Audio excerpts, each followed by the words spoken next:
Hello hi, this is Telugu politics.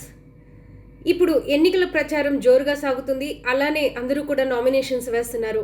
అయితే ఈ నేపథ్యంలో మనకు ఒక విషయం తీసుకుంటే బీజేపీతో టీడీపీ జనసేన పొత్తు, కూటమి పొత్తు వల్ల ఇటు టీడీపీకి కానీ జనసేనకు కానీ ఏమైనా నష్టం జరగబోతుందా, కూటమికి ఏమైనా నష్టం జరగబోతుందా, ముస్లింలకు వీళ్ళకు మధ్య ఏదైనా గ్యాప్ వచ్చే అవకాశం ఉందా అనేది మనం పరిశీలిస్తే, ముస్లింలు ఏదైతే 4% రిజర్వేషన్లు వైఎస్ రాజశేఖర రెడ్డి అమలు చేశారో, అప్పట్లో ముస్లిమ్స్ కోసం 4% రిజర్వేషన్స్ని ఆయన అమలు చేశారు.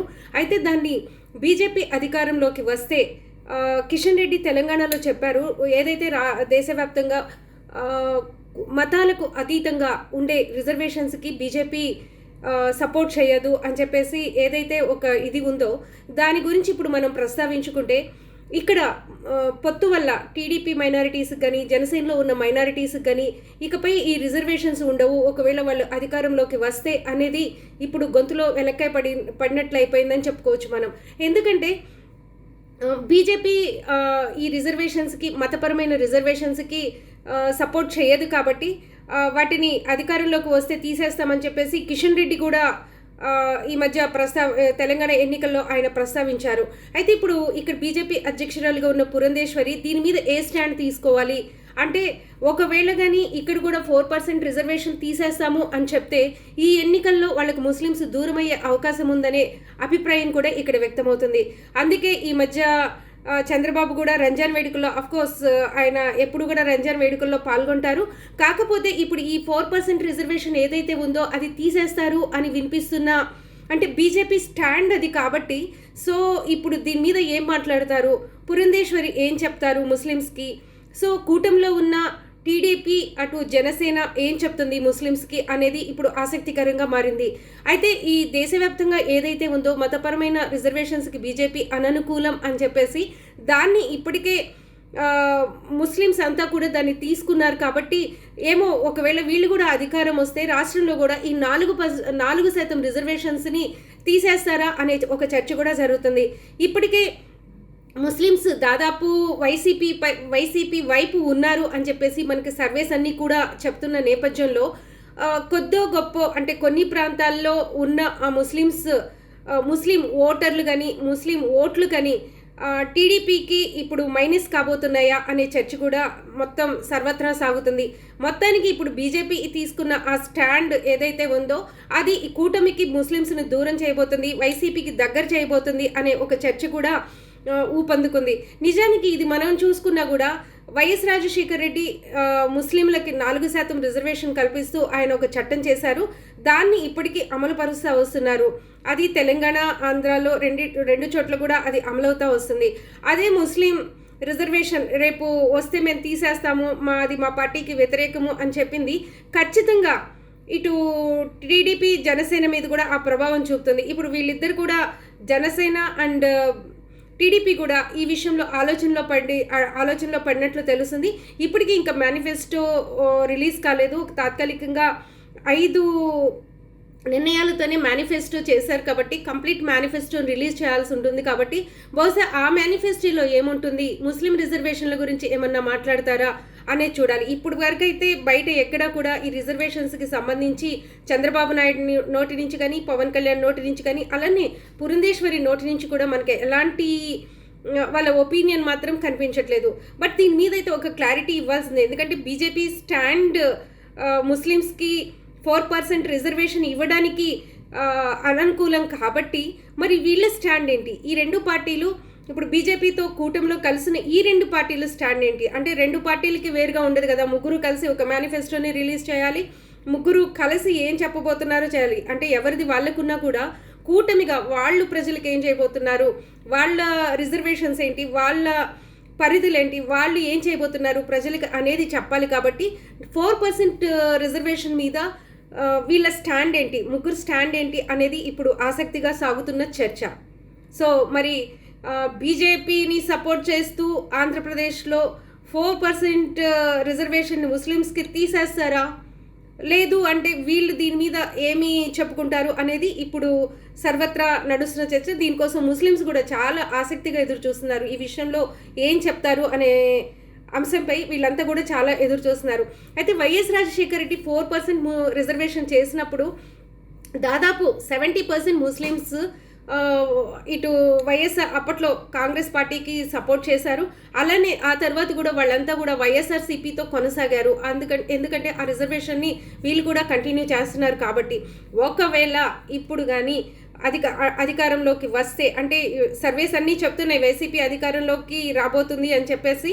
సో ఒకవేళ వైసీపీ అధికారంలోకి వస్తే ముస్లిమ్స్కి ఇది ఒక పెద్ద సమస్య కాకపోవచ్చు, ఎందుకంటే వైసీపీ దాన్ని కంటిన్యూ చేస్తుంది కాబట్టి.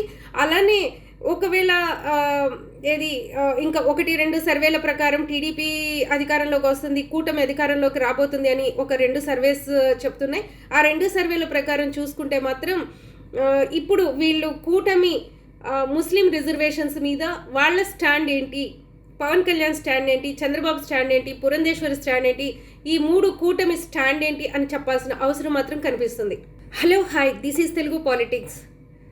ఇప్పుడు ఎన్నికల ప్రచారం జోరుగా సాగుతుంది. అలానే అందరూ కూడా నామినేషన్స్ వేస్తున్నారు.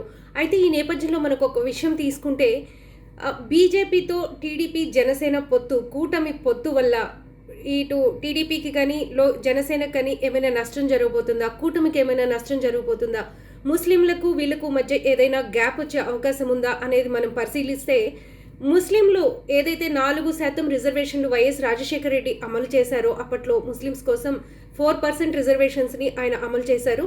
అయితే దాన్ని బీజేపీ అధికారంలోకి వస్తే, కిషన్ రెడ్డి తెలంగాణలో చెప్పారు, ఏదైతే దేశవ్యాప్తంగా మతాలకు అతీతంగా ఉండే రిజర్వేషన్స్కి బీజేపీ సపోర్ట్ చేయదు అని చెప్పేసి ఏదైతే ఒక ఇది ఉందో, దాని గురించి ఇప్పుడు మనం ప్రస్తావించుకుంటే, ఇక్కడ పొత్తు వల్ల టీడీపీ మైనారిటీస్కి కానీ జనసేనలో ఉన్న మైనారిటీస్కి కానీ ఇకపై ఈ రిజర్వేషన్స్ ఉండవు, ఒకవేళ వాళ్ళు అధికారంలోకి వస్తే అనేది ఇప్పుడు గొంతులో వెలక్కాయ పడినట్లు అయిపోయిందని చెప్పుకోవచ్చు మనం. ఎందుకంటే బీజేపీ ఈ రిజర్వేషన్స్కి, మతపరమైన రిజర్వేషన్స్కి సపోర్ట్ చేయదు కాబట్టి వాటిని అధికారంలోకి వస్తే తీసేస్తామని చెప్పేసి కిషన్ రెడ్డి కూడా ఈ మధ్య తెలంగాణ ఎన్నికల్లో ఆయన ప్రస్తావించారు. అయితే ఇప్పుడు ఇక్కడ బీజేపీ అధ్యక్షురాలుగా ఉన్న పురంధేశ్వరి దీని మీద ఏ స్టాండ్ తీసుకోవాలి అంటే, ఒకవేళ కానీ ఇక్కడ కూడా 4% రిజర్వేషన్ తీసేస్తాము అని చెప్తే ఈ ఎన్నికల్లో వాళ్ళకి ముస్లిమ్స్ దూరమయ్యే అవకాశం ఉందనే అభిప్రాయం కూడా ఇక్కడ వ్యక్తమవుతుంది. అందుకే ఈ మధ్య చంద్రబాబు కూడా రంజాన్ వేడుకల్లో, అఫ్కోర్స్ ఆయన ఎప్పుడు కూడా రంజాన్ వేడుకల్లో పాల్గొంటారు, కాకపోతే ఇప్పుడు ఈ 4% రిజర్వేషన్ ఏదైతే ఉందో అది తీసేస్తారు అని వినిపిస్తున్న, అంటే బీజేపీ స్టాండ్ అది కాబట్టి. సో ఇప్పుడు దీని మీద ఏం మాట్లాడతారు, పురంధేశ్వరి ఏం చెప్తారు ముస్లిమ్స్కి, సో కూటమిలో ఉన్న టీడీపీ అటు జనసేన ఏం చెప్తుంది ముస్లిమ్స్కి అనేది ఇప్పుడు ఆసక్తికరంగా మారింది. అయితే ఈ దేశవ్యాప్తంగా ఏదైతే ఉందో మతపరమైన రిజర్వేషన్స్కి బీజేపీ అననుకూలం అని చెప్పేసి దాన్ని ఇప్పటికే ముస్లిమ్స్ అంతా కూడా దాన్ని తీసుకున్నారు కాబట్టి, ఏమో ఒకవేళ వీళ్ళు కూడా అధికారం వస్తే రాష్ట్రంలో కూడా ఈ 4% రిజర్వేషన్స్ని తీసేస్తారా అనే ఒక చర్చ కూడా జరుగుతుంది. ఇప్పటికే ముస్లిమ్స్ దాదాపు వైసీపీ వైపు ఉన్నారు అని చెప్పేసి మనకి సర్వేస్ అన్నీ కూడా చెప్తున్న నేపథ్యంలో, కొద్దో గొప్ప అంటే కొన్ని ప్రాంతాల్లో ఉన్న ఆ ముస్లిం ఓటర్లు కానీ ముస్లిం ఓట్లు కానీ టీడీపీకి ఇప్పుడు మైనస్ కాబోతున్నాయా అనే చర్చ కూడా మొత్తం సర్వత్రా సాగుతుంది. మొత్తానికి ఇప్పుడు బీజేపీ తీసుకున్న ఆ స్టాండ్ ఏదైతే ఉందో అది ఈ కూటమికి ముస్లిమ్స్ని దూరం చేయబోతుంది, వైసీపీకి దగ్గర చేయబోతుంది అనే ఒక చర్చ కూడా ఊపందుకుంది. నిజానికి ఇది మనం చూసుకున్నా కూడా వైఎస్ రాజశేఖర రెడ్డి ముస్లింలకి 4% రిజర్వేషన్ కల్పిస్తూ ఆయన ఒక చట్టం చేశారు, దాన్ని ఇప్పటికీ అమలు పరుస్తూ వస్తున్నారు. అది తెలంగాణ, ఆంధ్రాలో రెండు చోట్ల కూడా అది అమలవుతూ వస్తుంది. అదే ముస్లిం రిజర్వేషన్ రేపు వస్తే మేము తీసేస్తాము, మా పార్టీకి వ్యతిరేకము అని చెప్పింది ఖచ్చితంగా ఇటు టీడీపీ జనసేన మీద కూడా ఆ ప్రభావం చూపుతుంది. ఇప్పుడు వీళ్ళిద్దరు కూడా జనసేన అండ్ టీడీపీ కూడా ఈ విషయంలో ఆలోచనలో పడినట్లు తెలుస్తుంది. ఇప్పటికీ ఇంకా మేనిఫెస్టో రిలీజ్ కాలేదు. తాత్కాలికంగా 5 నిర్ణయాలతోనే మేనిఫెస్టో చేశారు కాబట్టి కంప్లీట్ మేనిఫెస్టోని రిలీజ్ చేయాల్సి ఉంటుంది. కాబట్టి బహుశా ఆ మేనిఫెస్టోలో ఏముంటుంది, ముస్లిం రిజర్వేషన్ల గురించి ఏమన్నా మాట్లాడతారా అనేది చూడాలి. ఇప్పుడు వరకు అయితే బయట ఎక్కడా కూడా ఈ రిజర్వేషన్స్కి సంబంధించి చంద్రబాబు నాయుడు నోటి నుంచి కానీ, పవన్ కళ్యాణ్ నోటి నుంచి కానీ, అలానే పురంధేశ్వరి నోటి నుంచి కూడా మనకి ఎలాంటి వాళ్ళ ఒపీనియన్ మాత్రం కనిపించట్లేదు. బట్ దీని మీద అయితే ఒక క్లారిటీ ఇవ్వాల్సిందే. ఎందుకంటే బీజేపీ స్టాండ్ ముస్లిమ్స్కి 4% రిజర్వేషన్ ఇవ్వడానికి అననుకూలం కాబట్టి మరి వీళ్ళ స్టాండ్ ఏంటి? ఈ రెండు పార్టీలు ఇప్పుడు బీజేపీతో కూటమిలో కలిసిన ఈ రెండు పార్టీల స్టాండ్ ఏంటి? అంటే రెండు పార్టీలకి వేరుగా ఉండదు కదా, ముగ్గురు కలిసి ఒక మేనిఫెస్టోని రిలీజ్ చేయాలి, ముగ్గురు కలిసి ఏం చెప్పబోతున్నారో చేయాలి. అంటే ఎవరిది వాళ్ళకున్నా కూడా కూటమిగా వాళ్ళు ప్రజలకు ఏం చేయబోతున్నారు, వాళ్ళ రిజర్వేషన్స్ ఏంటి, వాళ్ళ పరిధులు ఏంటి, వాళ్ళు ఏం చేయబోతున్నారు ప్రజలకు అనేది చెప్పాలి. కాబట్టి 4% రిజర్వేషన్ మీద వీళ్ళ స్టాండ్ ఏంటి, ముగ్గురు స్టాండ్ ఏంటి అనేది ఇప్పుడు ఆసక్తిగా సాగుతున్న చర్చ. సో మరి బీజేపీని సపోర్ట్ చేస్తూ ఆంధ్రప్రదేశ్లో 4% రిజర్వేషన్ ముస్లిమ్స్కి తీసేస్తారా, లేదు అంటే వీళ్ళు దీని మీద ఏమి చెప్పుకుంటారు అనేది ఇప్పుడు సర్వత్రా నడుస్తున్న చర్చ. దీనికోసం ముస్లిమ్స్ కూడా చాలా ఆసక్తిగా ఎదురు చూస్తున్నారు. ఈ విషయంలో ఏం చెప్తారు అనే అంశంపై వీళ్ళంతా కూడా చాలా ఎదురు చూస్తున్నారు. అయితే వైఎస్ రాజశేఖర రెడ్డి 4% రిజర్వేషన్ చేసినప్పుడు దాదాపు 70% ముస్లిమ్స్ ఇటు వైఎస్ఆర్ అప్పట్లో కాంగ్రెస్ పార్టీకి సపోర్ట్ చేశారు. అలానే ఆ తర్వాత కూడా వాళ్ళంతా కూడా వైఎస్ఆర్సీపీతో కొనసాగారు. ఎందుకంటే ఆ రిజర్వేషన్ని వీళ్ళు కూడా కంటిన్యూ చేస్తున్నారు. కాబట్టి ఒకవేళ ఇప్పుడు కానీ అధికారంలోకి వస్తే, అంటే సర్వేస్ అన్నీ చెప్తున్నాయి వైసీపీ అధికారంలోకి రాబోతుంది అని చెప్పేసి. సో ఒకవేళ వైసీపీ అధికారంలోకి వస్తే ముస్లిమ్స్కి ఇది ఒక పెద్ద సమస్య కాకపోవచ్చు, ఎందుకంటే వైసీపీ దాన్ని కంటిన్యూ చేస్తుంది కాబట్టి. అలానే ఒకవేళ ఇంకా 1-2 సర్వేల ప్రకారం టీడీపీ అధికారంలోకి వస్తుంది, కూటమి అధికారంలోకి రాబోతుంది అని ఒక 2 సర్వేస్ చెప్తున్నాయి.